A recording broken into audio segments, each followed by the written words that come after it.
Welcome to Middle Fingers Up. I'm your host, Kieran. Okay, so I'm going to ask you guys a few questions. What does it mean to belong somewhere? Who gets to decide where someone should grow up or which culture they should call their own?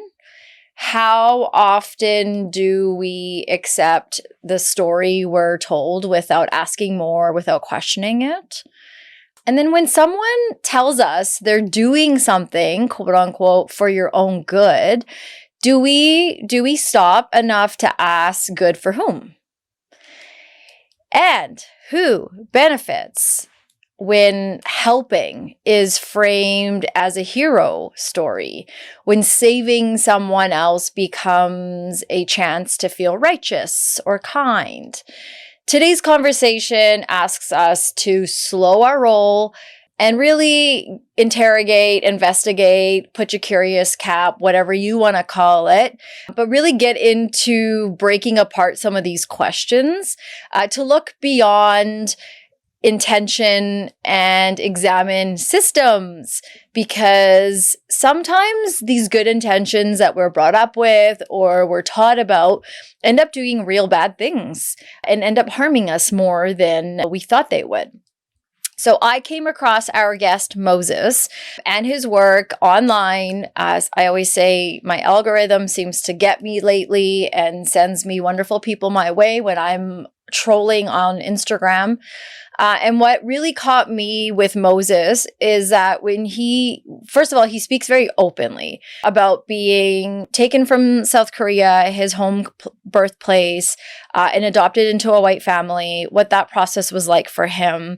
But what really, really caught my attention wasn't just the story and you know, the sacred part behind it, but it's how he's naming it and what he's teaching us about this word adoption that many of us have known all our life. Moses talks about what many of us call adoption as child trafficking, and rather than rushing to agree or to disagree, I'm really inviting everyone today to join this conversation with a lot of curiosity, with a lot of space. I think this episode is going to ask us to sit with discomfort. I think it's going to help us question rescue narratives and hopefully start to understand how systems of power and profit can shape children's lives long after they've been moved from their homes. So this is Moses Farrow. Let's get into it. Welcome, Moses. How are you today? I'm doing well. Thank you for having me. And thank you for that introduction to hopefully all that we're going to cover today.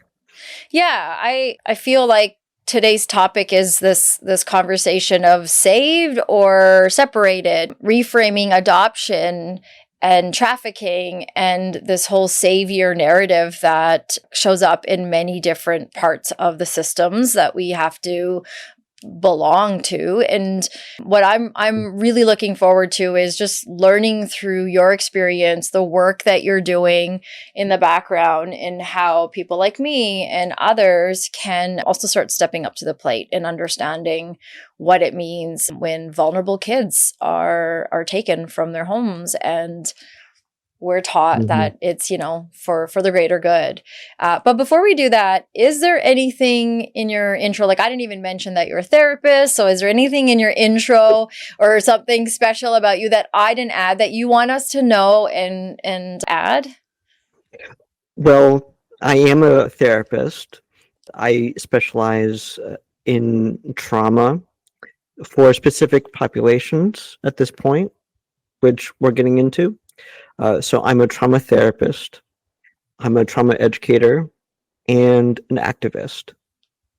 And I've come into all of these parts of my work, parts of my career, at different points in my life, based on what I have learned along the way, that has helped me to understand, oh, there's more to the issues, more to what needs to be done, more to what I need to be doing. Mm. So, first off, this is such a huge topic. This is such a huge issue. It's global. I mean, you and I are talking between countries right now, right? So we're talking about a global industry with localized operations. I mean, this is huge to unpack. Mhm. And along with that, there's so much confusion that I've run into. Things that I've needed to unlearn and relearn for myself, my Yeah. own experiences, and then how to help others who have been caught up in this industry as well. So the focus of my work, the focus of my therapy, all of that has changed over the years to realizing there's an intersection between having to educate as well as to be out there on the front lines saying there's something really wrong. There are false narratives being pushed in front of us. Mhm. And it does leave us with the question, well, do we just take it on face value, or do we start questioning what we've been told? So I really appreciate that part of the introduction. And I'd say that is a good place to start. Yeah. Yeah. Mm. I Okay. think your expertise in trauma, there's such a parallel process between, personally, I would imagine, the experiences that you would have had as a little baby, as a child, across a lifespan growing up, and then somehow doing the work with other clients as well. And so I bet we're gonna go back and forth with that as we talk today. So the question of, okay, how do we question this? So maybe we start there. I was gonna get you to go into the time machine that I have with MFU. We are such a huge podcast that we have built this time machine here. This is how amazing we are at That MFU. is so The first and the only time machine. But when we talk about questioning and unlearning, and so we're learning that a lot of our questioning does start at the beginning, and a lot of us are in the middle of a story and we don't quite go to the beginning of, how did I get to this place? How did I learn these conversations, this dialogue, all the sort of things that we've biases, all these things we've been taught, whether it be by people or environment. So if you got into our time machine and we went back to your childhood, and I always just pick a random age, but you're welcome to pick the age that maybe means the most to you. I was thinking of the age of 10. When it comes to identity, we start to remember a lot and know a little bit before that little before the whole preteen sort of world. And so I'm curious, like for you, for little Moses, what was childhood when you look back now? What was it like? Were you feeling loved? Were you feeling healthy? Did you feel a sense of belonging? I know these are all loaded questions, but somehow along the way, your journey has brought you to where you are today. So I just want to go back and meet the little guy who was trying to figure this stuff out and, had to carry this world on the shoulders of a 10-year-old or 9-year-old or whatever age, like I said, that shows up for you. First off, it's so great to have a time machine. I talk a lot about Back to the Future. Yeah. And that was certainly a movie that I grew up watching, and I've lost track how many times I've watched it. But so age 10, I am going to dial it back even further. Yeah. To being a toddler, having been born in South Korea and being brought over to the US, as you said, growing up in a family with a white American mother. And the story that I was told, so it goes that I was found in a phone booth in Seoul. I was just an infant, and I was wrapped in a blanket, and some passerby who needed to use the phone found a baby instead and brought me to the SWS, which is the Social Welfare Society at the time. And that's how I entered into the orphanage system there. And then I was adopted. And I'll just use that language as we Yeah. evolve that in the conversation. At this point, come back to now, at this point, I say I was taken from my homeland. Mm-hmm. So that happened when I was a toddler. And so all throughout my childhood, that was the narrative that took shape in all different ways, where I was abandoned in a phone booth. I was left in a phone booth. I was unwanted. These are typical things that we pick up along the way as we grow up. And when it's not challenged or questioned, belief becomes our reality. Mm. And so that was my reality. And when I arrived, in the years after I arrived, it solidified, being in that age, it solidified that I have no family left in South Korea. This is my new family. This is my family now. Mm-hmm. And that was the belief that I carried throughout my entire childhood. So that's the thing about it. As a child, we're hugely dependent and we're hugely impressionable to take things on face value. Yeah. And along the way, so my childhood carried this falsehood and spun, into a story. And for many years as a child, all I kept thinking every time it came up, every time I was told I came from an orphanage and left in a phone booth, my gut instinct was, I want to go back and help the other orphans. Hmm. So that was like right from the beginning. Every time I reheard my own story, I just wanted to go back and help the others. And as I got older, um,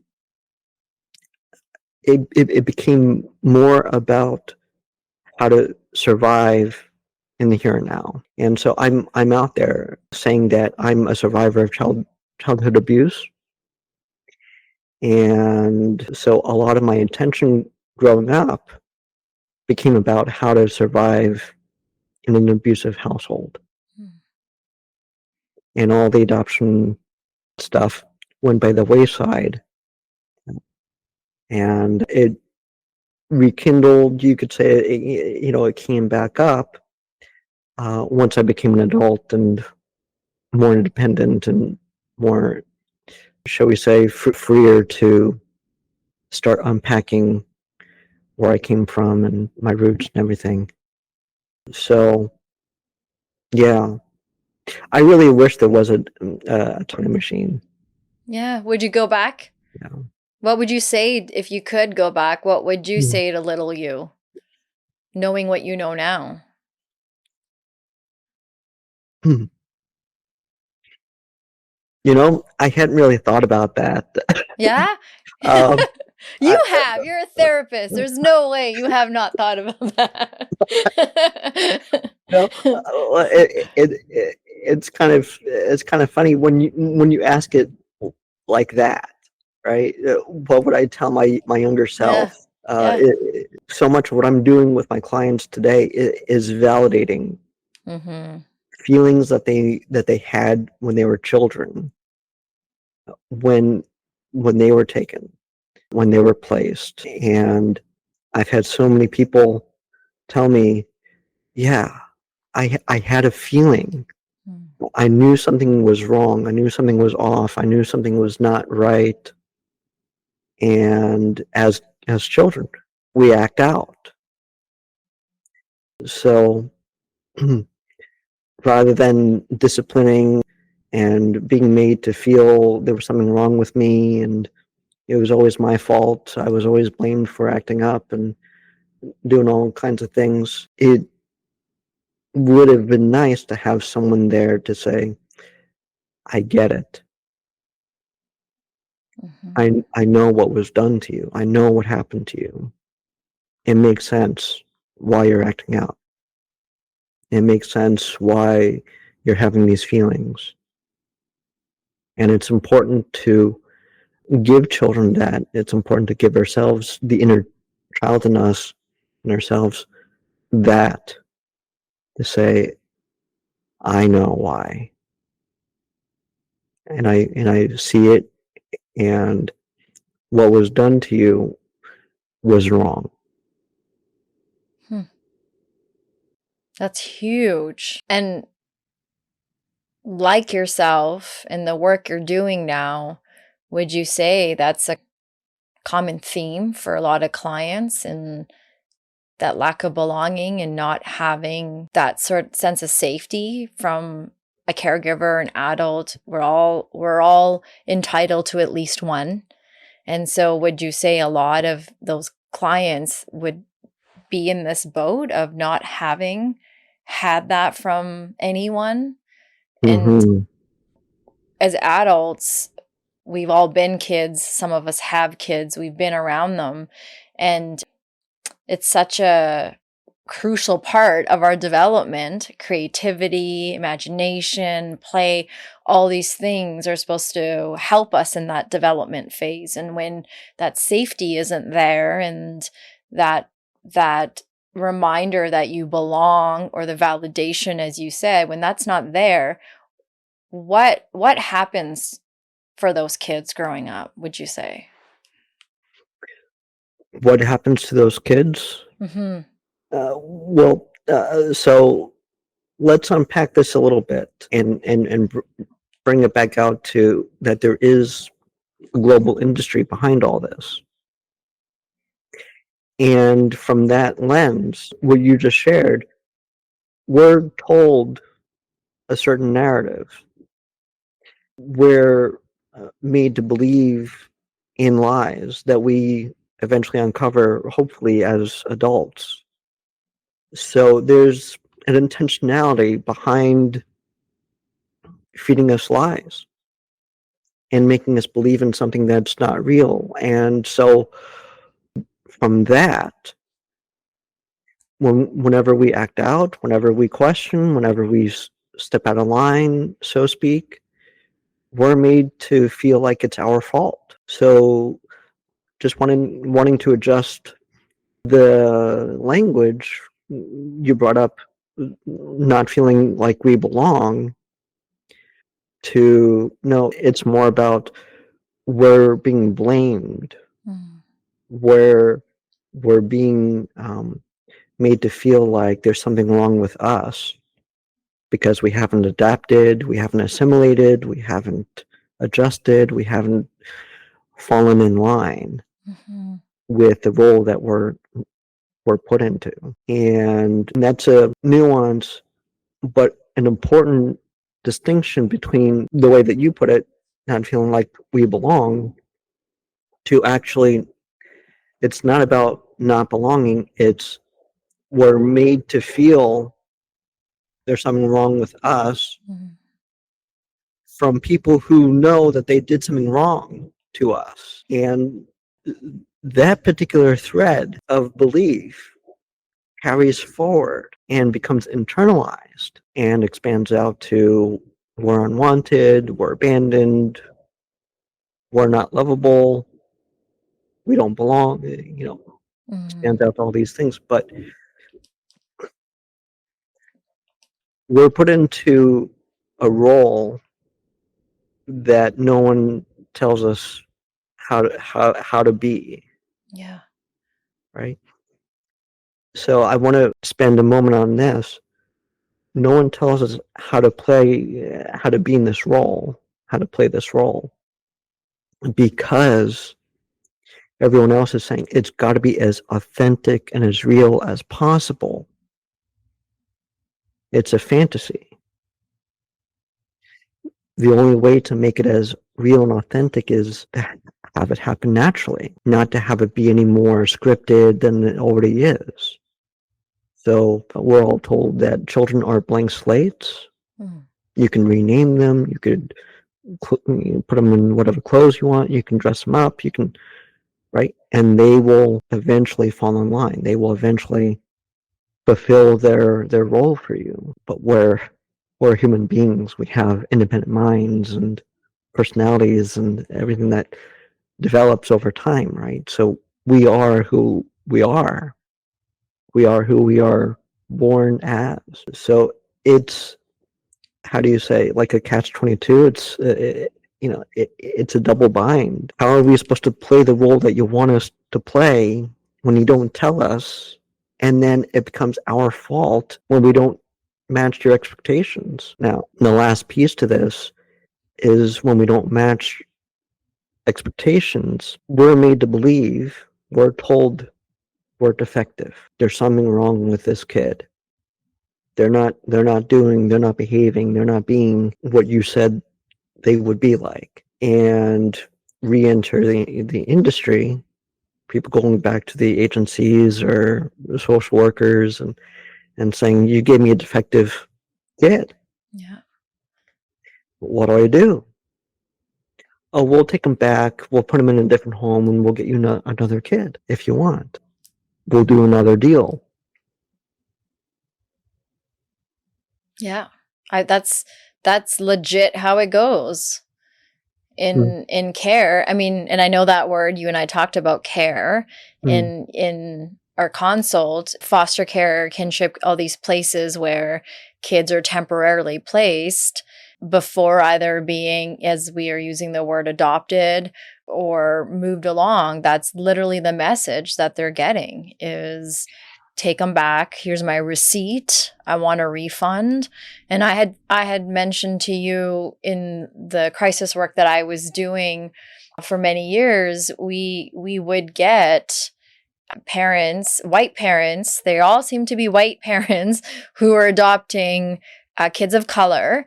And the kid is, as you're saying, acting out, and they're not fitting the mold that this parent had fantasized they thought it would go.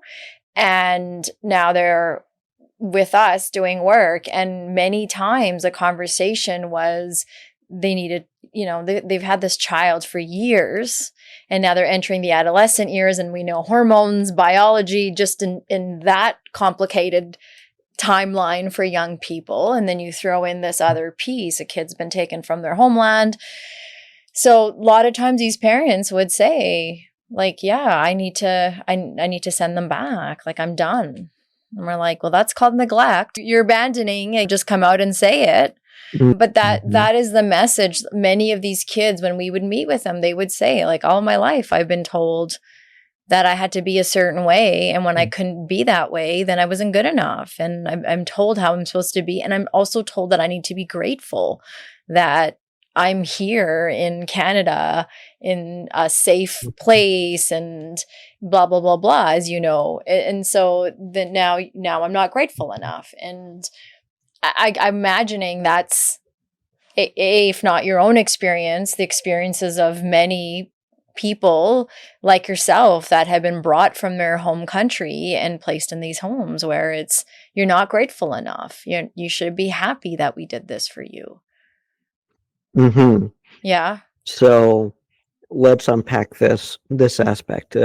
This seems like another good segue to addressing the language and the terms that then set us on these certain mindsets about, we saved you. You did mention saviorism, right? Yes. We saved you. And you also brought up, it does seem to be a large population of white people going into developing countries and saving their children, war-torn countries or natural disasters. And so there's a very strong saviorism behind this. And along with that is this other piece that says you should be grateful for being saved. Now, I've flipped that a little bit. And I'm wondering if it's too early to get into some other things. But Never too early here. okay. Okay. So from what I've learned in more recent years, and I'm going to say in like the last 10 years, right?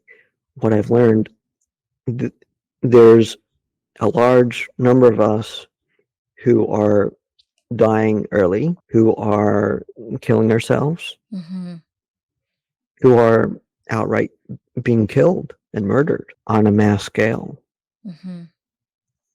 And so this gratitude part of the narrative is really more like you should be grateful that you're not one of them. You know, that you're still alive, that you're not feeling the need to kill yourself because we've given you everything possible.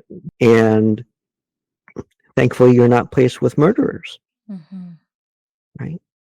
So I'm just switching that part of the gratitude narrative to being like, oh, now that I've had to open my eyes to, like I've had to come into realize I'm a member of a population, a global population. We're not just being taken and displaced, and however you want to put it, right? We're being murdered.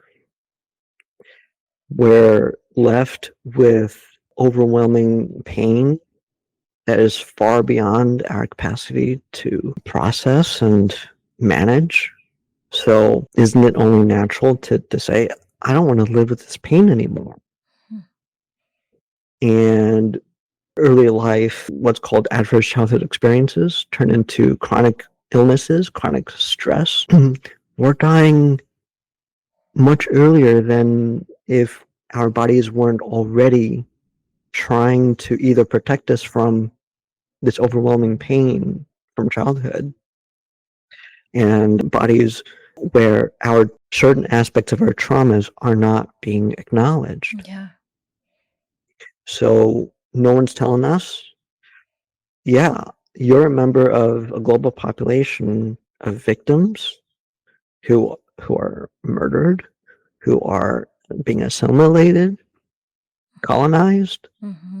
Like, there's so many other aspects to this industry. That's kind of why I'm saying, like, we're gonna jump into the deep end right off the bat here, because well, how can you not? This is what's happening today. Yeah. It's still going on. Yeah.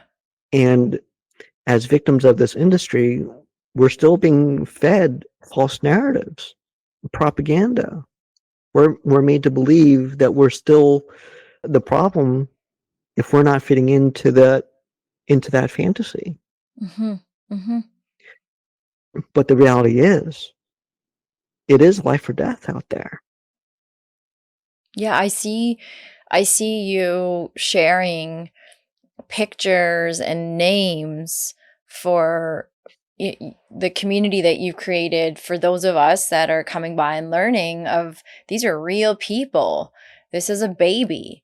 This is a helpless child. This is now an adult who has taken their lives because they have not had the capacity, as you're saying, to manage the experience throughout the years that they've had, the stories they've been told, and all these sorts of things.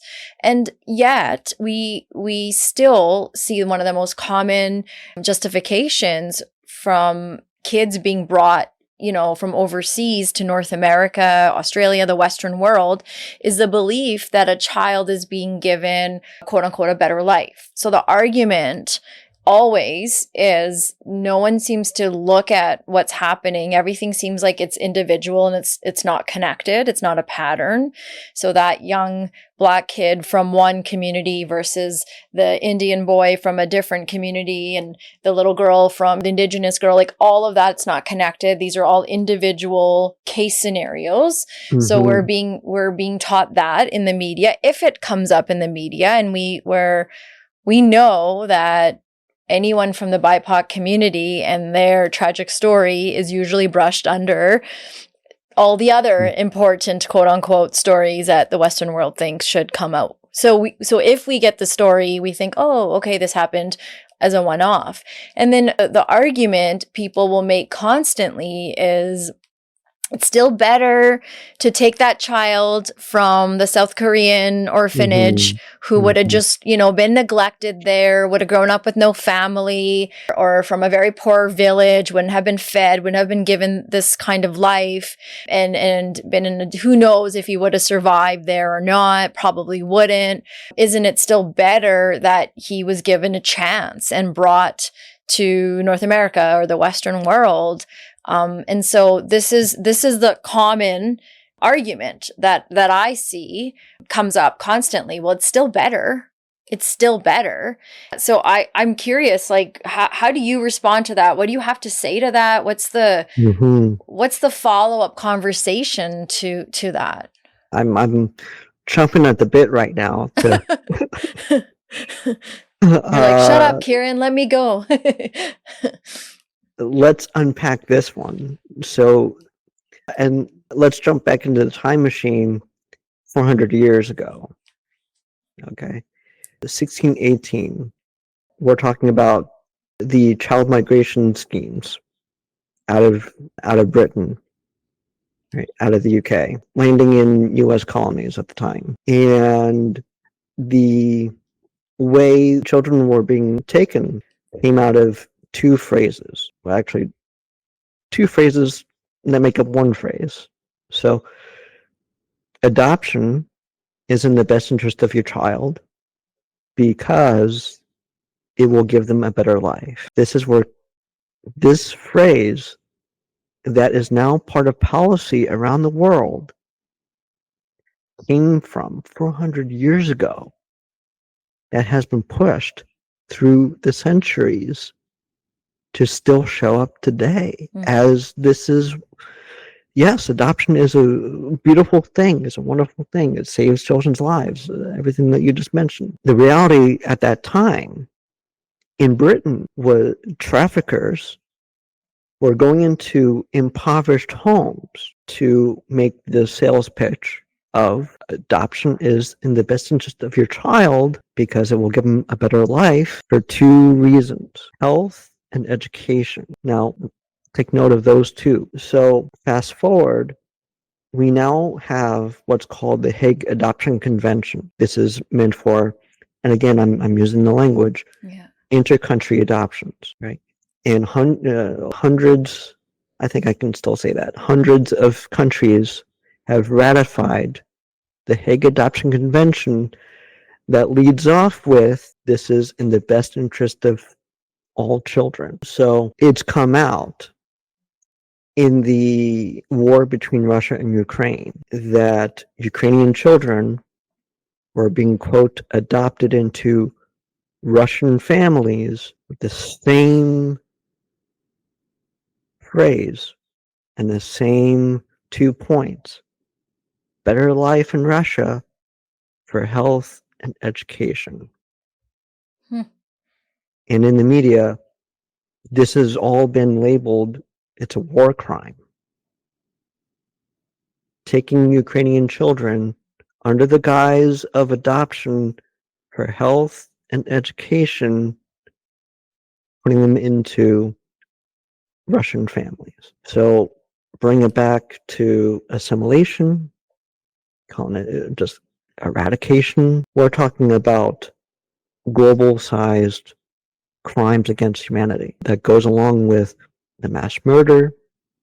It's not happening just in the US.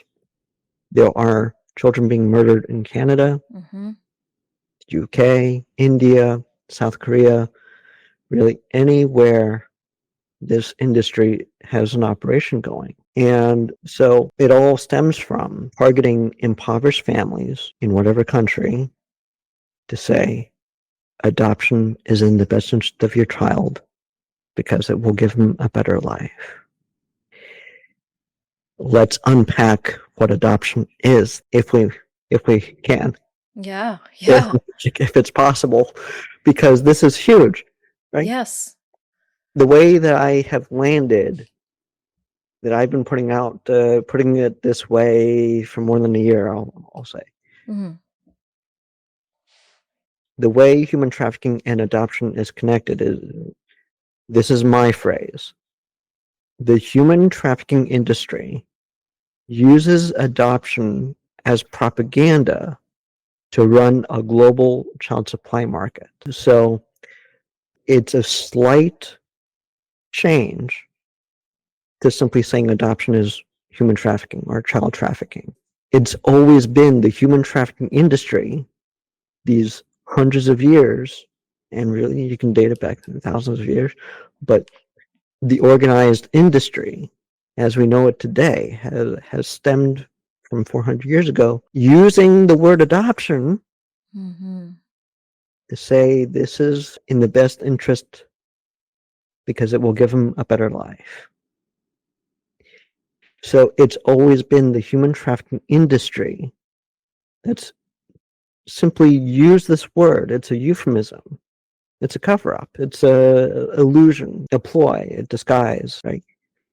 A smokescreen to cover up the crimes of trafficking, not just children, their mothers and fathers, their families as well. So we need to identify what human trafficking is. We need to define that in order to realize, oh, the definition of adoption is different. The terms are not the same. Adoption is not human trafficking. The human trafficking industry uses adoption as propaganda to brainwash everybody into thinking saving children, creating families, while running a global child supply market in which the industry rakes in billions of dollars, destroying human lives, devastating communities, permanently separating families. So that's how I put it at this point. That's everything that I've accrued in my knowledge and education, re-education, to realize, okay, there's a pre-existing human trafficking industry that has just, oh yeah, this is a great word, to normalize it, to make it socially acceptable, to even make it legal, put into policies. This is how we're going to get away with our crimes in plain sight around the world. Everyone's going to buy into it because everyone wants that feel-good experience of we're saving children, creating families, we're doing something good. And all the traffickers pocketing the money, making all these profits, are behind the scenes laughing in our faces. Boy, have we got them. It's not a one-way street. Like, there's so many paths along the way. And so when you look at it on a map, it's wild how to get to, there's multiple routes to getting to where we're trying to get to, which is, how did we get here? You're putting in all these important points that share how we got here. And I think as you're talking, like, I'm thinking of those that have taken a part in this with the belief of, well, we adopted our child from Africa or India or wherever. This is different. And so where is that line, if there is one, of, well, does it matter what happens in that household?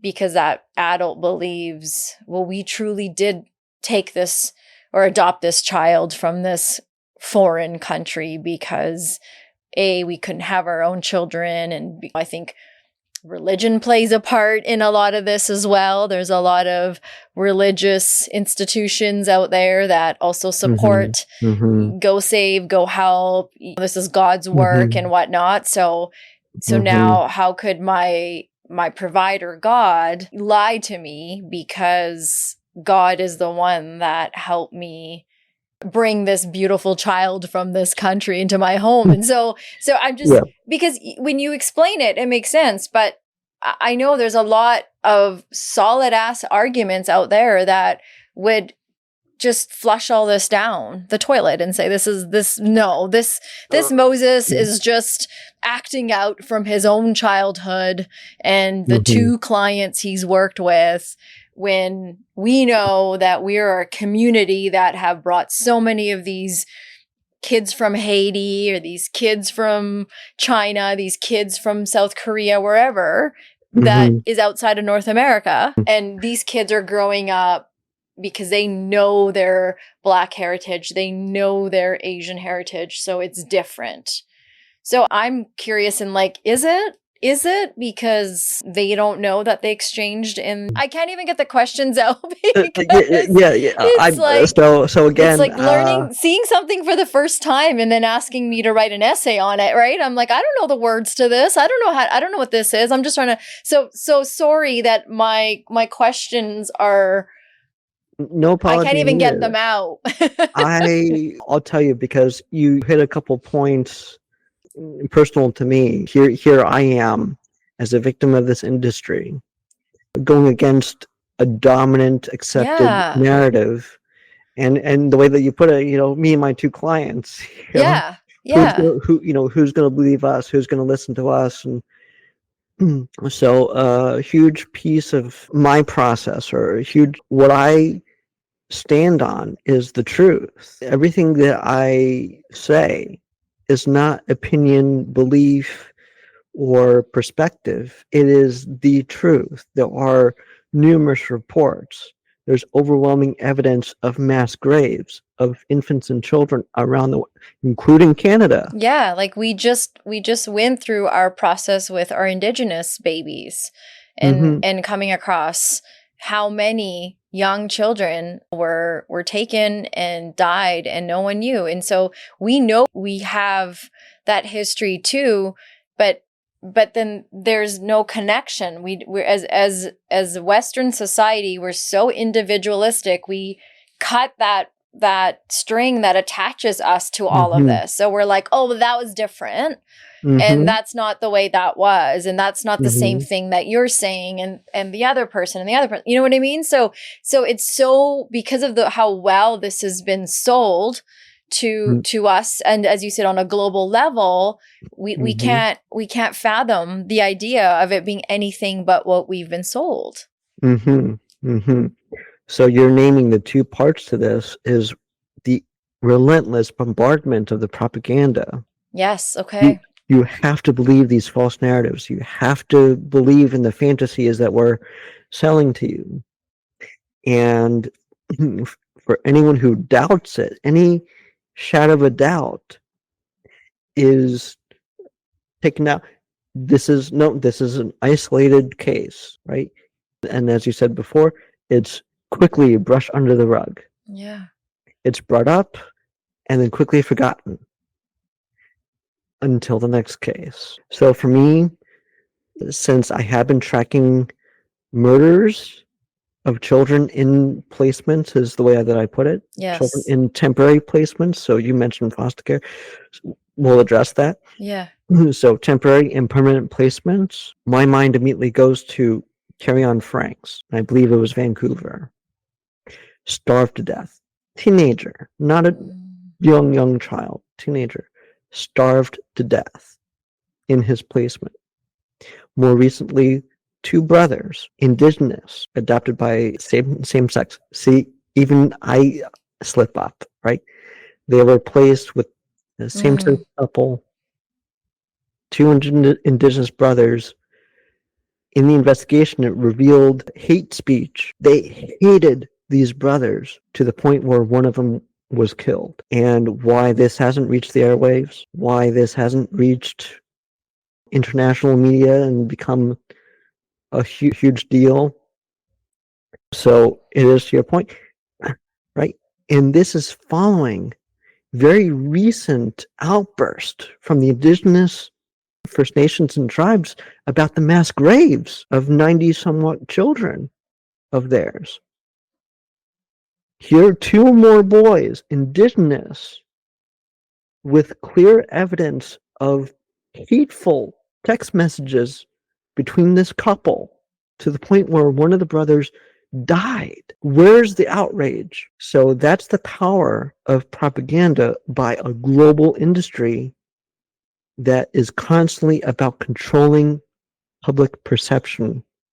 It's public image. And every now and then there will be a case, there will be a murder, there will be abuse, but then it's quickly brushed under the rug. So let's address a bit more of this language. Foster care Yes. and adoption and care placements and state care, government care, everything's care. Yes. So what happens? How is this industry able to make billions per year taking children? How are these children being taken? What is actually happening behind the scenes? So many reports, falsified reports being filed against families, against parents. No history of abuse, no mental illness, nothing. And suddenly, nope, we saw something, someone called something in, we're going to take your child. I had the thought today, it's similar to what typical disciplining of children has turned into, which is anything the child does, oh, we're taking away your privileges. We're taking away your phone. We're taking away your, I don't know, taking away your TV. It's more turned into like taking away your internet, basically. Yeah. Yeah. Right. And in many cases, it's actually taking away all your supports. We're going to punish you by taking away all the things that help you maintain yourself, right? Doesn't make any sense. So whatever the offense was, right? Whatever, that's it. Taking your phone, taking the internet, right? It's anything that comes up about parents or the family. Oh, that's it. Kids are gone. No matter what might have been reported, no matter what might have been filed away as the reason to, it's like the catch-all, we're taking the kids. So that thought came to mind. It's like, it doesn't matter what is reported or what gets filed. It's just an automatic, nope, the kids need to be safe. Nope, the kids are being neglected. No, just, it doesn't even matter if there is an offense or not. Oh, yeah. We're taking your kid. Why? And for who, right? So seeing it through the lens, this is a global industry operating locally. This is how it gets really complicated, right? And confusing, because everyone, like I have a colleague over in the UK that calls it displacement. And so we're having to build like a universal translator for all the different terms that we like to use for ourselves and make sense for ourselves. But it's the same way it's operating, just under different terms and labels, and right. So in any case, why are kids being sourced for a global human trafficking industry? Right? It's to maintain the supply for people who are being sold on, this is a way to create your family. This is a way to save this child from abuse, neglect, and certain death. And the outcome is it's exploitation, child exploitation, right? Because whether it's a state or a private agency or individual attorney, whoever's facilitating this process, and we'll have to name the process, by the way, whoever is facilitating this process where I have a child who wants it, right? There needs to be, in any industry, need for supply to meet a demand. Yeah. Right? What the criminal element in this is, the product, the commodity is a human being, which around the world is defined as human trafficking, which is a crime. Nowhere around the world, people might argue, but generally around the world, buying and selling of a human being is illegal, is a crime, except if it's foster care, if it's called adoption. So the process, why the industry needs a middle person, right? Needs a dealer to bring the supply and demand together and go through this process of turning a human being into a commodity that can then legally be transported, transferred, moved from one place to another, from one family to another, from without incurring any legal consequence, right? From being called out that you're committing a crime. Well, no, this is no longer a human being. So this is important, like an important point. This is what's behind the whole commodification process that we call adoption, right? That we call fostering, is turning a human being into a commodity, into a product. So we're no longer human beings. We no longer have rights. We no longer have a legal status as a human being, right? So this is what I struggle with, because there's a global human rights movement for victims of this industry, all saying we want our birth records. We want our identities back. We want our birth records back. We are human beings, and we also accept the terminology from the industry. So we're all out there calling ourselves adoptees and birth parents, and also saying, but we're human beings. In my mind, I'm like, no, you can't have it both ways. The industry wants us, this is part of the fantasy, this is part of the false narrative, wants us to make it about adoption, calling ourselves adoptees and birth parents and all the labels that make sense to the industry. But in reality, we're victims of crimes, of a whole criminal industry.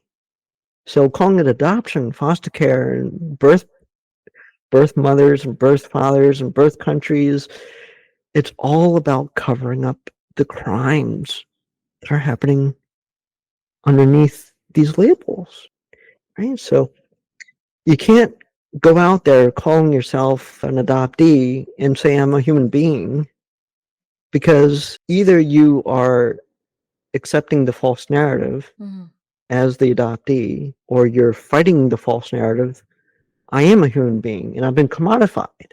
So that's just a nuance about the language and the whole idea of foster care adoption. It's all the cover up to the underlying crimes, supply and demand, commodifying human beings so they can be legally transferred and transported, which are acts of human trafficking. So when people say, oh, I was adopted, they're really saying I was commodified. Yeah. But how many people really make that connection, right? Yeah. In the public spaces, but also for victims. Right. How many of them really understand, are really, again, challenging the accepted narratives and all that? How many of them are actually breaking that down for themselves? But would you say part of that is like this has been going on for hundreds and hundreds, and we said thousands of years, and only in real time now there's language and there's a pushback and there's a process of, oh, wait a minute, this isn't what you guys sold it to the people that took us. And so is this something that is only now coming to the surface? Or is this something that someone like me is only now learning about? I'm curious, has there been folks like yourself that have been actively sharing, talking, teaching, and unlearning for years and years and years? Or is this new and something that I'm just trying to connect the dots to some people that haven't gotten there? The only way, and not to for a second say that I can understand and relate where empathy. And so the way that I can connect is when I started unpacking my own internal racism and all of these isms and what and who, because I had assimilated so hard.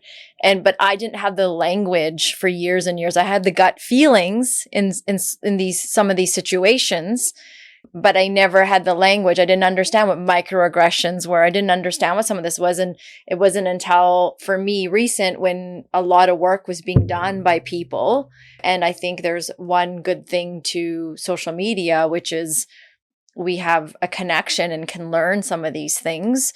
And so coming across these videos, being educated, just like how I found you.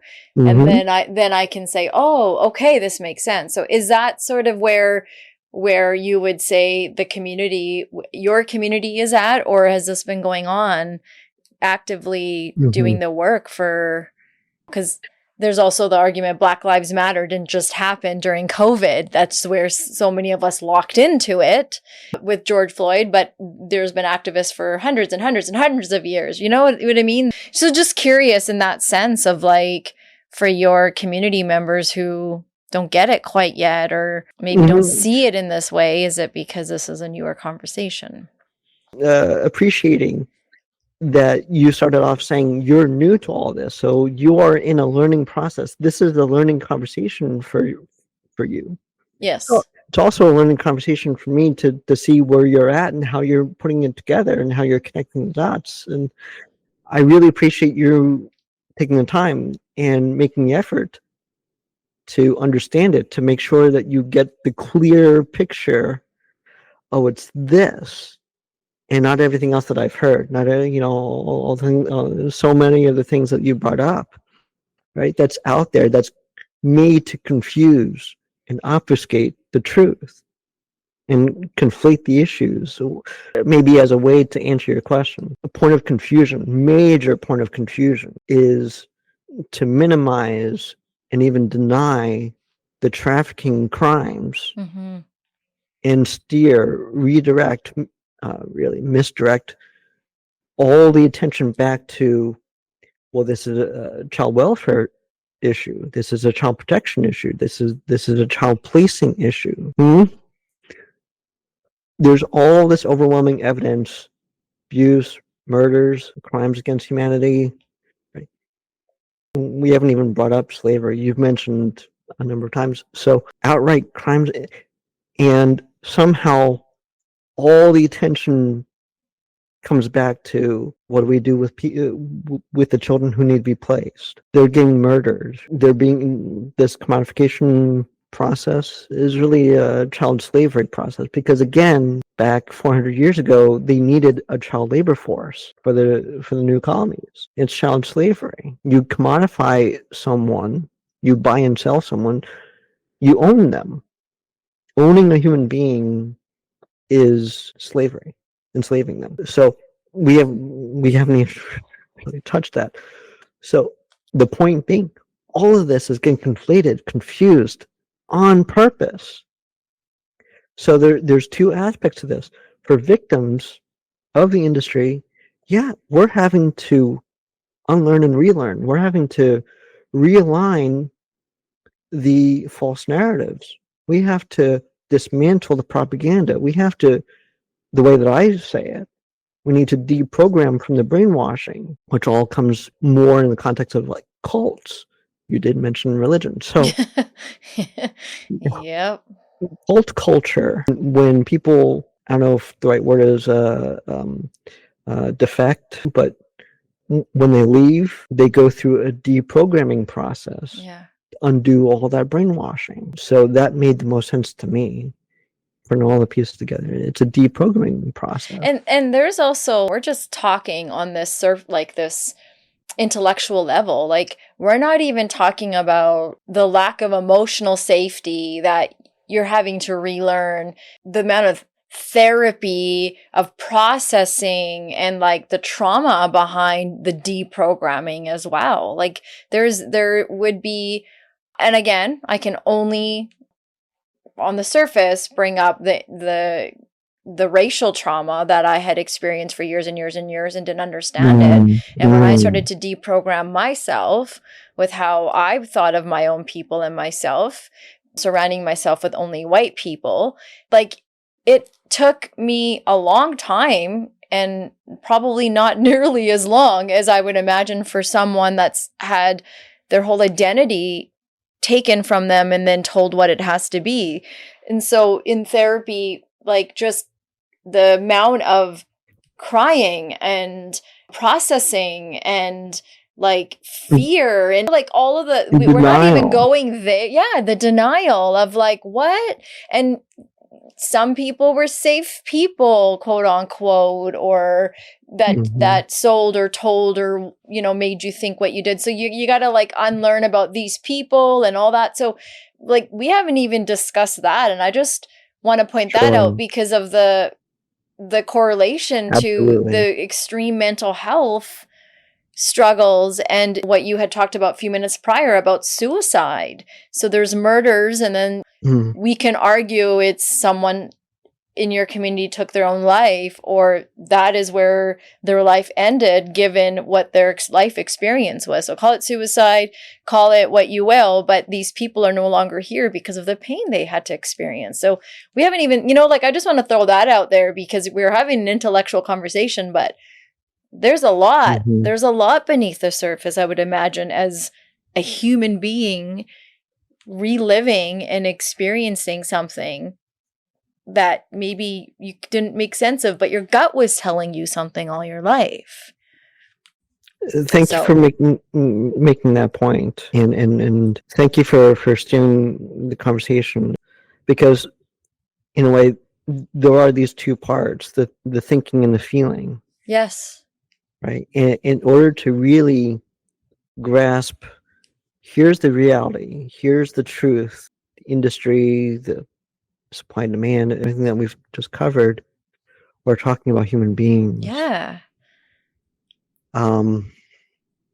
You've led on, you have some empathy with a similar experience, at least with internalized racism and that piece when we're taken transracially from our homelands and being put into very white homogenous communities and essentially being raised white. And this hasn't really been my personal experience, but being called a banana, for example. Mm-hmm. Yeah. And all the racial slurs, it became personal during COVID. Yeah. The very beginning of the outbreak, having it be called the China virus. Yeah. Coming across story after story of children in schools dealing with racial slurs. Go back to your country. Having all that come to the surface when there haven't been ongoing PSAs. There haven't been sociology trainings and classes and for minorities, people of color, like you said, the BIPOC community. Mm-hmm. We know it, we feel it, we experience it, but for those of us who have been taken and raised as, where, yeah, like you, I had diversity in my personal circle of friends, but my foundation was still coming from that white privileged perspective of society, of life, of my worldview. So from that, I've been asked, so how do you help? How do I help my clients? And for many years, it was what I now realize. Well, I was just going along with the narratives and what we put out there for ourselves, that we are reclaiming the narrative, we're reclaiming our voices, we're seeing it how we see it. To me, it's still not getting us to the truth. It's getting us to our truths and our language and how we want to tell our stories, author our stories. But I've been after the truth. I want to take it beyond my truth in the way that because the fallback position for the industry and everyone who supports the false, well, that's just your experience. That's how you see it. That's exactly. And we constantly find ourselves pigeonholed, trapped, cornered into saying, because we haven't collectively gotten there to the objective truth about the industry, about the millions of us around the world, about so many populations.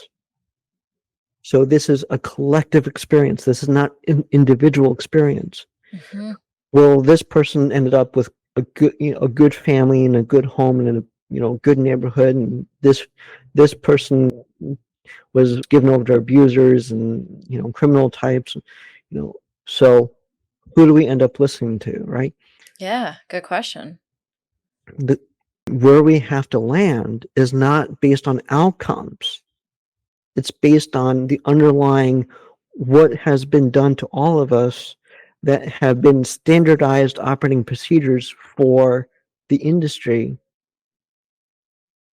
Yeah, because can I just say, and Yeah, please. pardon my swearing, but this is middle fingers up. It is kind of fucked up that the way you put it, like, we go to the outcomes. Like, we just erase the experience, what was done leading up to this outcome of, well, this kid still turned out okay. This kid is happy to say that they were adopted and they come from a great family and what.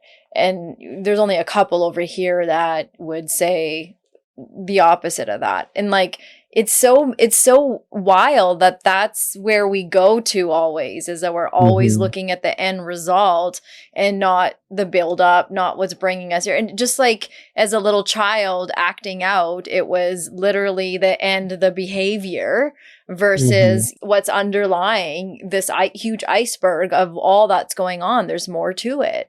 And we do that on so many other systemic levels as well. And it locked in when you said it. I'm like, yeah, like it's so weird that weird is like the worst word to pick, but it's terrible that we are waiting to get to the end result to say, well, these kids still turned out okay. Not, well, did they? Who said they turned out okay? And they don't.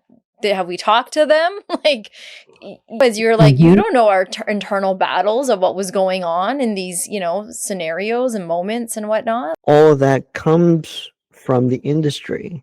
Yeah. There's research, there's studies, all based on outcomes. The devil's advocate. So be mindful, be aware of where you get your information, where the studies are coming from, where the numbers are coming from, why there's always a push for looking at the outcomes rather than how do they get there. So I wanted to kind of bring this back in, because at one point you asked, so is this all new? No. Yes. No, this isn't all new. There have been other victims, outspoken, not willing to buy into the propaganda. My go-to part of history is the Carlisle residential school here in the U.S. This was all part of the assimilation campaign to bring the indigenous children into the now dominant American culture. And as I have learned about this, I want to be clear, like I stand as an ally, part of the BIPOC community. So I am elevating their history, their voices, what was done to them as a precursor to adoption.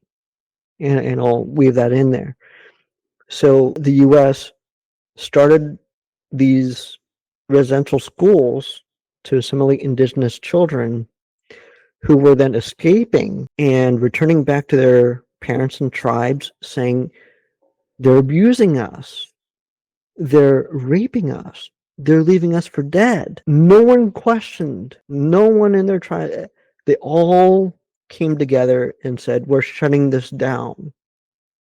There's no, well, what about the ones who are getting educated?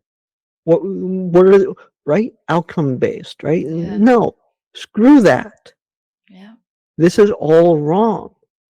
They're taking our lands, they're taking our children, they're eradicating our people. This is, in one of the videos I watched, this is genocide disguised as a social good. Yeah. For who, right? So they fought over 150 years, where the U.S.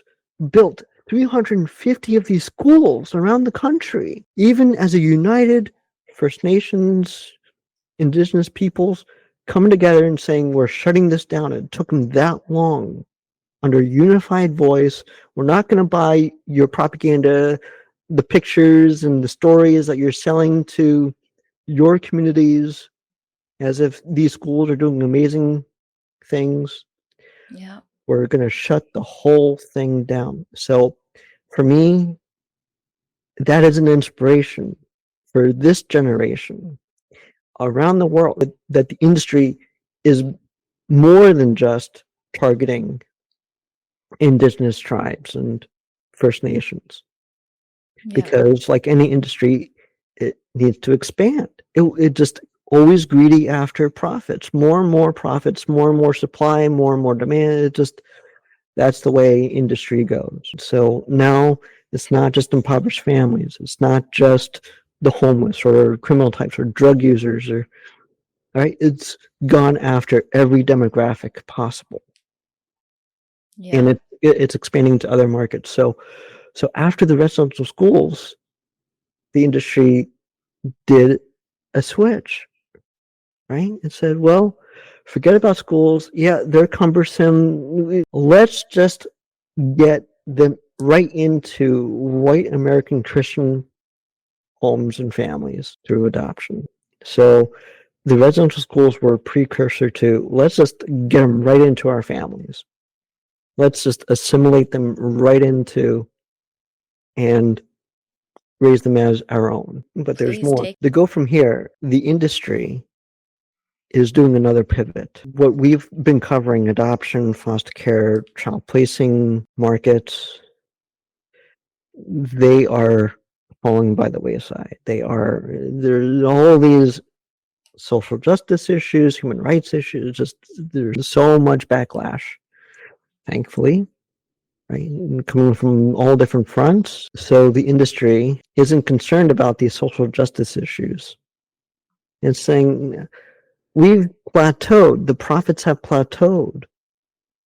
How do we keep building? How do we keep growing? We want more. We want more profits. We want, right? Like, so it took 400 years for the adoption market, right? In the meantime, there's the fertility markets. With advancements in science, medicine, healthcare systems. So I'm going to roll this into the mental health systems as well, or rather industry.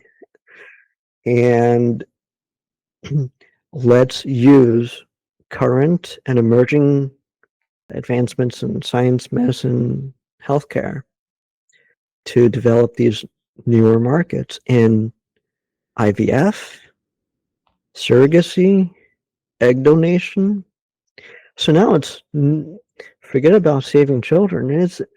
We want people who don't want to mess up their bodies, willing to pay boatloads of money and create a family, all based on this idea that they have a right to be a parent. They have a right to a child. They have a right to raise a family, which is all nonsense. There's no right to be a parent. There's no law that I have a right to this child. So the industry is pivoting again, just as it did between the residential schools and just get right into white American Christian homes. It's saying, okay, all these victims, all you don't like all this, right? All these issues, birth records and birth parent reunions and birth country tours, forget that.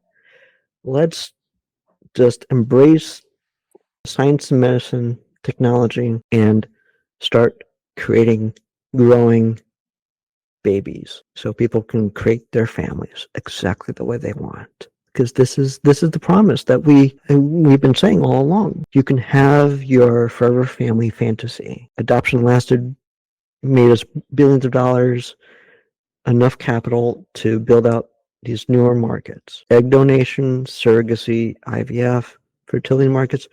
There's a whole reproductive or reproduction tourism market out there.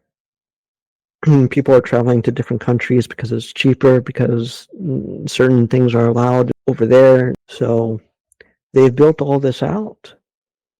So all that we've just covered, not to diminish it in any way, is the precursor to where the industry is going next. And to bring in your last point, we're talking about human beings, and there's generations of us who are still living. We're still here. having to unlearn and relearn what was actually done to us. At the same time, fight for our human rights, fight to be seen as a human being in the public eye. I can't tell you how often I tear up and I cry reading these cases. And let me just pause on this 11-year-old girl. Like you mentioned, well, there's a clinical therapeutic process that we go through. This is part of it. This is the part that we push away, deny. Like, I have my own lived experience. I have my own traumas. I have my own pain to deal with and manage and figure out. But we're part of a global population. Just the other day, I dug into what happened to this little girl, Arabella Sembrano, and she was placed with a church leader whose entire family, civil servants, the wife was a minister, a youth minister at their local church. It's called a mega church. A youth minister. Her husband was a border patrol agent. Her parents were volunteers at the police department, and they took Arabella and her two sisters, 2018, foster care, moved into a permanent placement where there was ongoing abuse, starvation, beatings, you name it. All those years up until 2022, when one final call landed Arabella in the hospital, where the hospital staff uncovered 15 bone fractures. Arabella weighed 11 years old, 48 pounds, the same weight as a 5-year-old. And there's images, skin and bone. The investigation uncovered over 700 counts of abuse during those 4 years, to the point where Arabella just, obviously her body couldn't take it anymore. This keeps happening. There's new cases that come up every year, all kinds of situations, all kinds of abuses in a system run by an industry, all promoted as saving children's lives, creating families. And now this industry is shifting. We're just going to double down on commodifying human lives for generations to come. They're not going to have a pre-trauma state. Like, there's not going to be a history. These aren't toddlers or even like newborns. Where the industry is going, we're going to grow babies from stem cells, laboratory settings. This was all hyped up 5 years ago. It's called IVG, in vitro gametogenesis.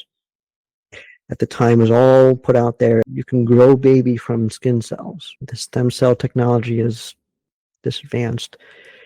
And then suddenly, no more talk about IVG, no more talk about stem cell growing babies in labs.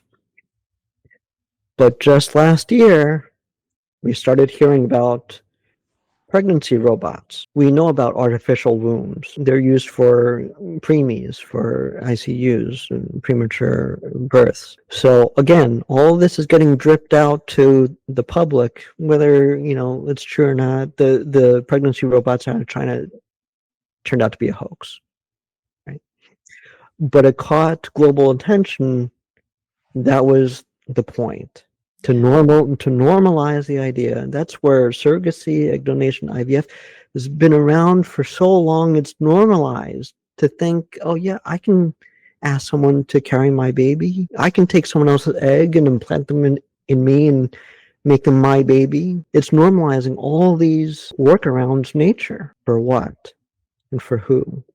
For an industry making billions. We're talking hundreds of billions. So that's what I'm looking at. And so the human element to this, and I'll speak for myself, and I'm like getting chills just as I'm about to tell you, the realization and like the ongoing realization, looking into the mirror. I'm a member of a global population of commodified people that has our own history, our own culture.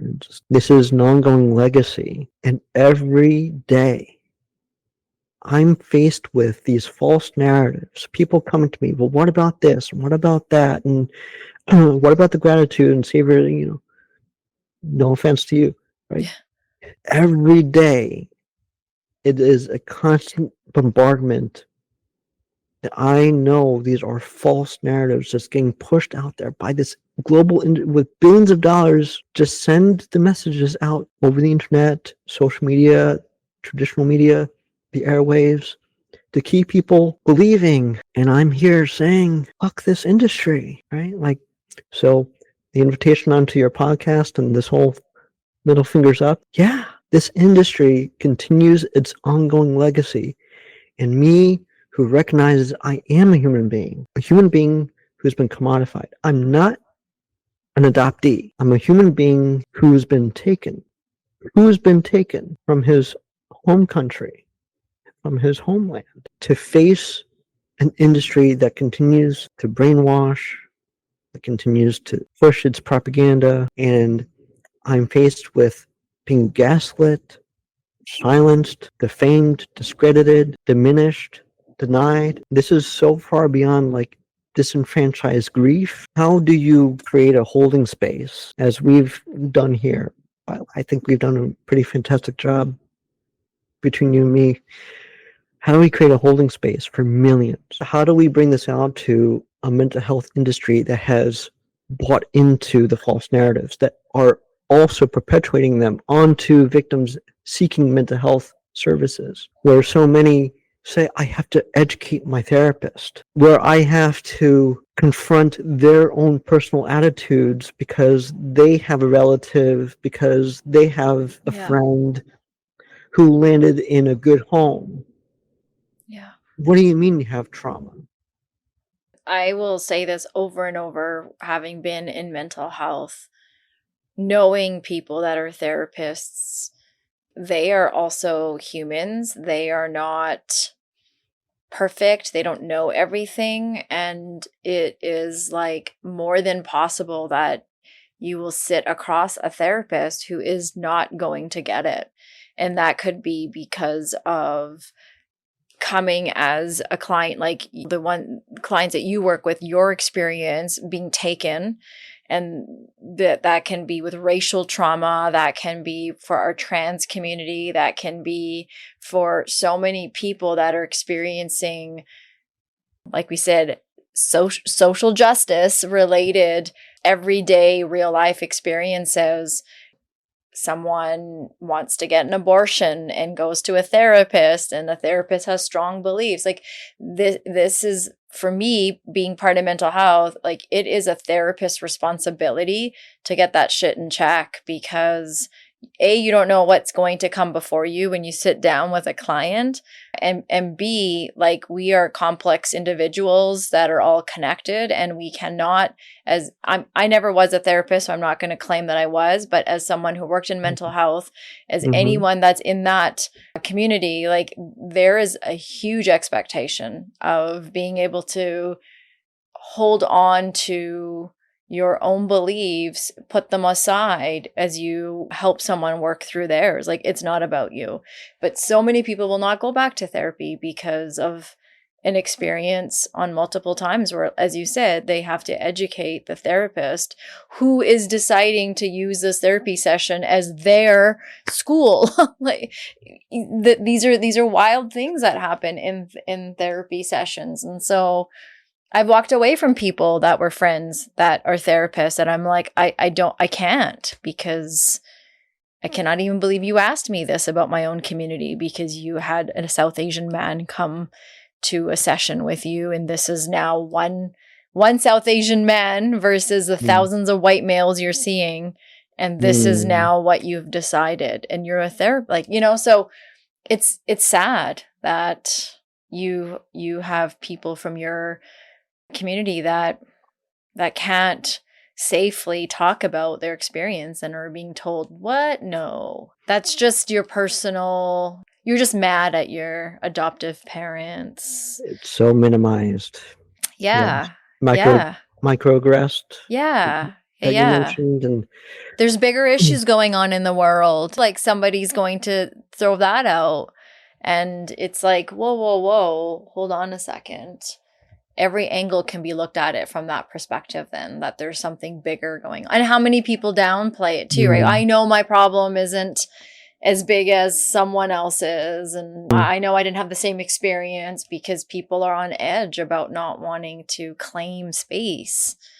And this is why this is my one way of doing it, is this platform where it's like, no, this is our space. We get to come here and we get to talk about these things, and we don't have to agree with everything, and we don't have to have experienced the same stuff as each other, but we have to understand that all these stories are connected on a bigger level. And if we see one part of it, it's like, I have 2 boys, they're biracial, and I'm like, they're learning that them being part of a race is one intersection. And if they're going to come home and share the struggles of racism, they also have to understand that they have to care just as much about other humans out there too. Humans like trans people, part of the LGBTQ plus community, other people of color, people experiencing body dysmorphia. We don't just get to sit here and say, well, this is my issue and it's huge, and everybody please do something about it, which would be great. But we also have to say, okay, well, how do I want to show up in this community? Like, what's my role here? Not what is this community doing for me? And I think we have as humans a lot of work that we have to understand, like that we have to, a lot more of, as you've been saying, unlearning and unpacking to do, because it's not so black and white.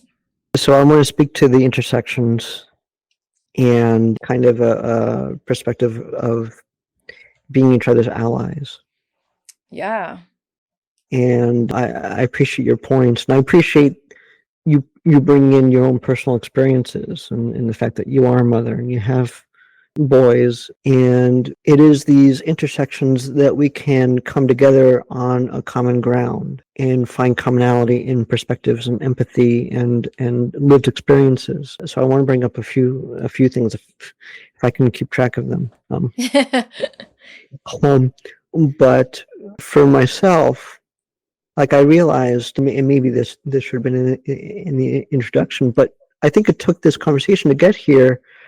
I embody so many intersections. So it's not just being taken from my homeland. I am a person who lives with a disability, with multiple disabilities at this point in my life.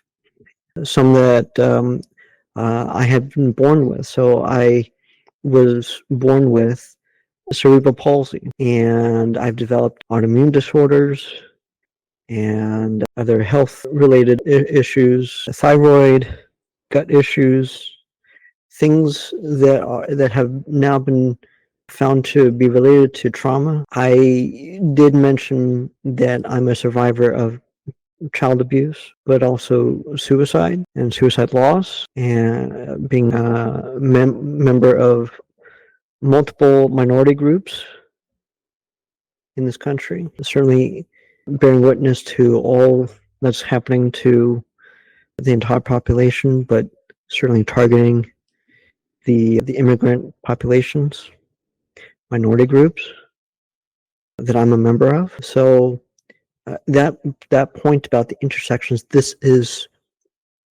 not just about, again, adoption, foster care.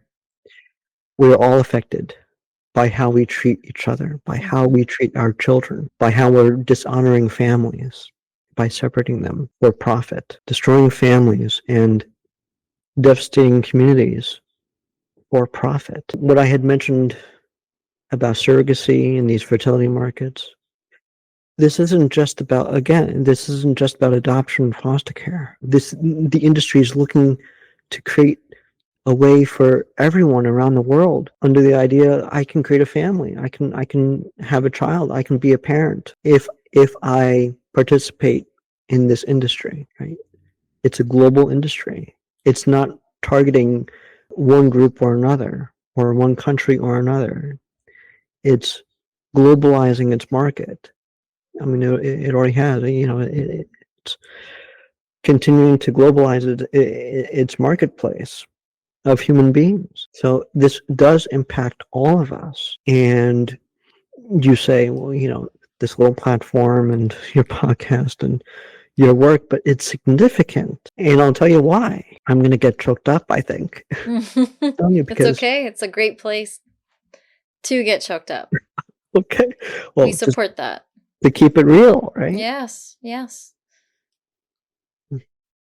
Allyship is so important to recognize the human in ourselves, the human being in ourselves, the human being in each other, to say that I need to be an ally, not only to him, but the whole population that he represents, that he's coming here to speak about on behalf of.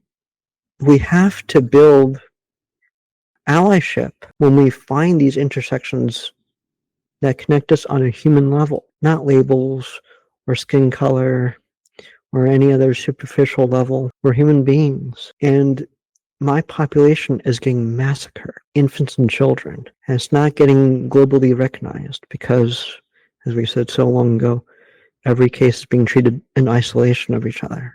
So we have to create these spaces to expand it out. This is more than just outcomes. This is more than just trauma. This is more than just human rights violations. This is all of humanity. Humanity is on the chopping block. What is the world going to look like? The world of human beings, right? The world of humankind, what is it going to look like if a whole generation is going to be born from a laboratory without mothers and fathers, just gametes? Where's humanity going to be if we don't have mothers and fathers and families, and everyone comes with a price tag? So that's something to really think about, because this global industry that I say is working in upwards of $400 billion worldwide is building out its marketplace right now, where IVG will be a reality in the near future, nearer than we think, even if it's 20 years from now, right? Within our own lifetimes, because we're already seeing and watching and hearing the industry drip out, testing the waters. Are they ready? Have they normalized the idea of growing people in labs yet? What else do we need to do? How else do we chip away at their sense of what is right and what is wrong? So thankfully, when it comes to allyship and the amount of information and knowledge that's attainable today, I'm aware that there is a center of bioethics that's out there that's saying surrogacy is wrong. We need to stop this industry. We need to stop these markets. Thankfully, there is an anti-surrogacy movement that is making headway. But it's not enough. Let me bring it back to, if we don't have these spaces that you and I just created just now during this time, and there's millions of us with our pain and traumas, beliefs, false narratives and propaganda, if the whole world has bought into this industry, is helping it brainwash everybody, and we're already facing therapists, the mental health industry that perpetuates the narratives and beliefs and propaganda of this industry. Who do we turn to? How do we have these conversations with people like you who's saying, oh, there's something here we need to put a spotlight on, I need to learn about, I need to acknowledge? How do we reach more people like you willing to be allies? It takes a great amount of energy to have these conversations, to be in therapy, to unpack all of this. For so many of us, it takes lifetimes. Many of us, we don't even get there. For so many of us, it's easier to believe in the fantasy and play along and pretend and shut down that other part of ourselves that's saying, this isn't right. So many of us give up on ourselves and we go along with it. So where I typically land is, where is this going to go? Where's this headed? If we're able to lay out the landscape, kind of as we've done here, what's next? What's on the horizon? Where's this going? And who's in charge? Who's leading the way? I appreciate the invitation onto your podcast to have this conversation today. I would look forward to carrying it on because, as you're saying, it is so complex. There's so many avenues. There's so many things contributing, and it's ever evolving. New cases are coming up all the time. New policies are being created and passed around the world all the time. So this is, for me, an ongoing conversation. We've just tipped the iceberg. And I think most of us are connected through social media. And I think when we come across something that just seems like it's wild, it's not possible, it's just, there's no way that could be true. We ourselves haven't had experience along that story or whatever it is that we're coming across. I think it's helpful. Whatever comes out of that for us is one thing, but I think it's very helpful that we pause and ask ourselves, why am I getting defensive? Why are my, red flags going off? How am I just assuming without even understanding or knowing? And again, where we each land, like, that's out of my control. It's out of your control. I'm not going to argue that, but I would encourage us to be more open to the general response of, well, that's just fake news. It is very important that we're educating ourselves and understanding, like, what is going on in the world outside of our own bubble, outside of the little world we've created in our own context. It's safer, I get it, but there's a lot going on out there. And I think we all are being impacted by all of these issues on a global level. And, your community, your story, what you are fighting for is a part of this big ass picture that we are all living in, this sky that we're all living under. So we kind of have a responsibility as humans to do our due diligence. And that whole confirmation bias, if I keep following my algorithm, of course I'm going to get all the BIPOC stories and whatnot, because that's what I want. So I have to also be open to, like, what is going on in that other part of this crazy world that I don't want to have anything to do with, where you live. Whether I agree with what your president is doing or not is not the issue. The issue is that I'm choosing to just look away. I'm choosing to not understand what's happening. And for the record, I just want to say I don't agree with anything he's doing. I really want that known. But I think we have a due diligence to sit at a table and understand, why are you coming from this point? Why am I coming from this point? Where do we land? What's this about? As you said earlier, we are all human. There's an intersection we all actually come to together with all of the many hats we are wearing, and that is the human intersection. So, it made me think while you were talking today how hard it is to bring an animal home in your life. Like, there's a process that we all have to go through if we want to, quote unquote, adopt an animal. And it is, like, really sad and disgusting that we think less of each other as humans and don't understand what's happening to little babies, to children, and how easy it is to take a child, because I feel I can. And I also just want to clarify something. This is new for me, so I want to do this, is when we are talking about fertility, when we are talking about surrogacy, like, I do want to respect those that are in a home that are wanting to have children and biologically are unable to, and are going through the process of fertility, to help them. Like, are you saying that it should not be happening at all, or are you talking about in the same realm of what's happened for those of you that have been taken in that sense? Because I want to clarify that. Thank you as well. Yeah. Thank you for clarifying that, and also clarify, this industry has been going on for centuries. Doesn't matter who's been in office. Doesn't matter what political party is in power. This is happening in numerous countries under all kinds of different governments and rule.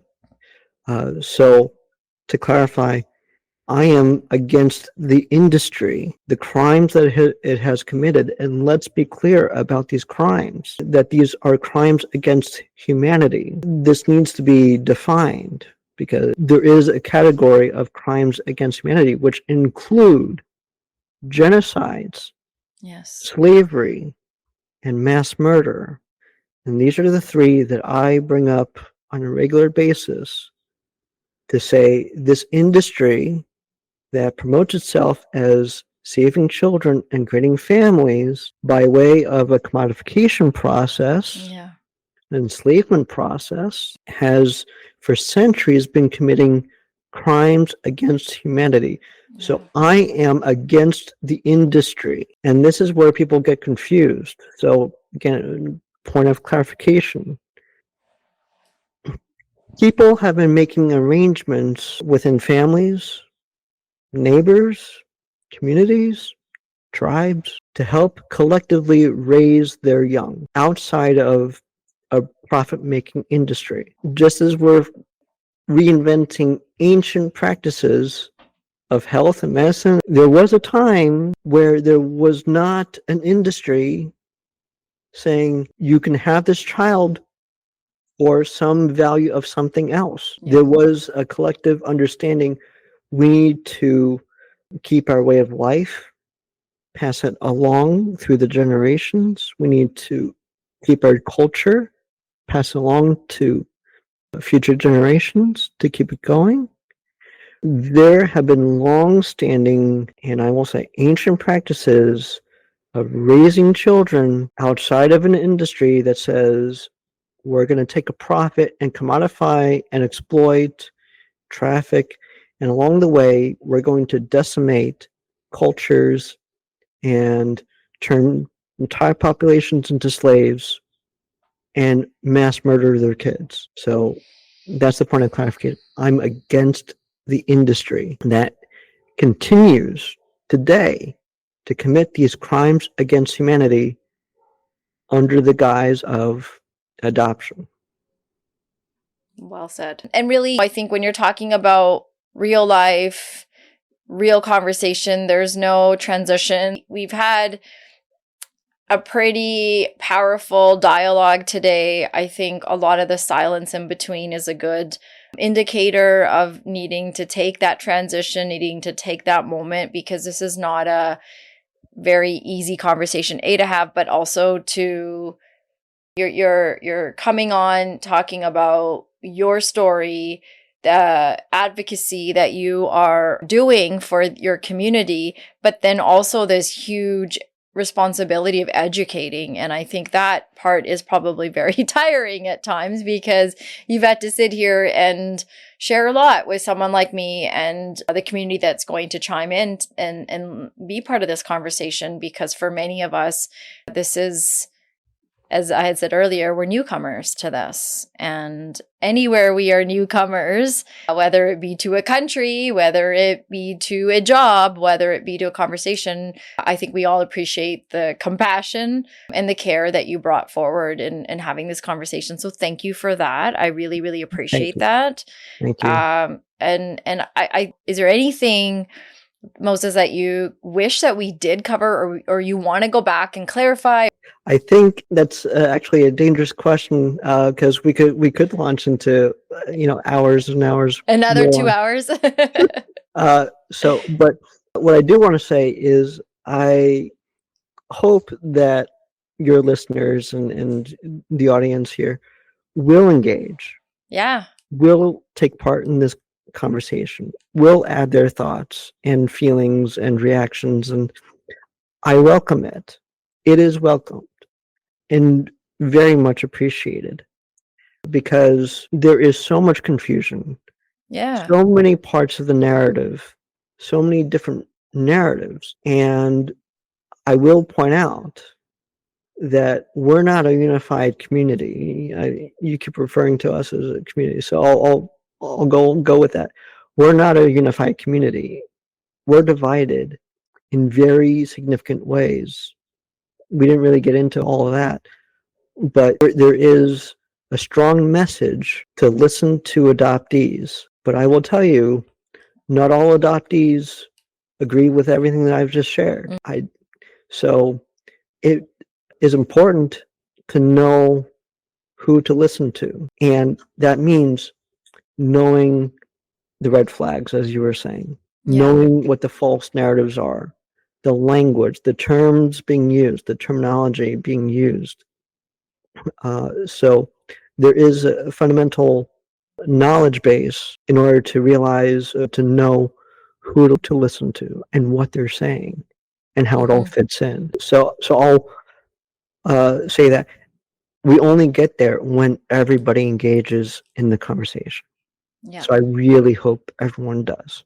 I think that's well said. And I think many of us can understand the complicating factors in having different, as you said, the divides. I think even in a South Asian community, that's something that we come up against again in terms of immigrants, not immigrants, model minority, civic sense, newcomer. Like there's a lot of divide. And again, we keep saying this in so many of our episodes, especially today, like all of this is connected to a bigger picture. We are made, taught, brainwashed to have these divides, because if we are having these arguments within our own, you're right, I keep saying community, with our own pods of people, then we don't have to leave that and carry it and come as unified, because there's nothing worse than becoming a global majority to the industry,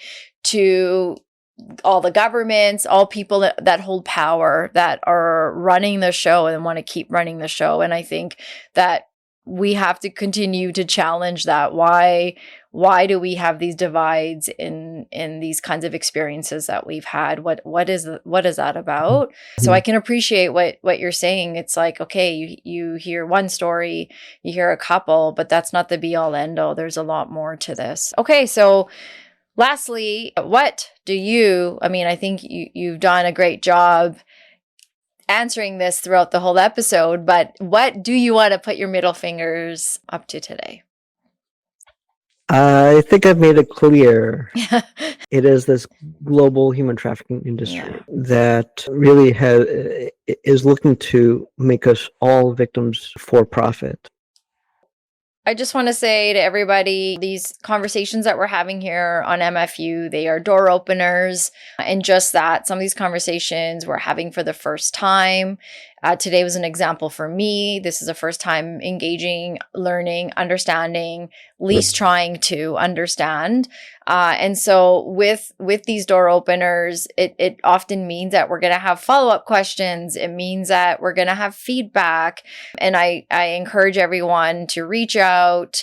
Maybe I will get Moses to tell us the best place to get in touch and where people can follow you, learn more. We'll also have that in our show notes. But where can people start following you and understanding more? So to learn more, I have two websites. One is called the Society for Adoption Truth.org. This is the activism specifically about the murder cases. There are a number of petitions on there. There are position statements. So that is a place where you can learn and engage on the activism around children being murdered in this industry. So more for me, for my work, it's the truthguide.com. So that one is thetruthguide.com. I'm, as you know, active on social media, Instagram, Facebook, primarily. And I am, hopefully this year will expand to TikTok and get more active, kind of revitalize my YouTube channel as well. Yeah. As well as X Twitter. Right. So, good. Yeah. So I think today was an example of understanding that good intentions don't cancel harm, and care without accountability is not care, it's control.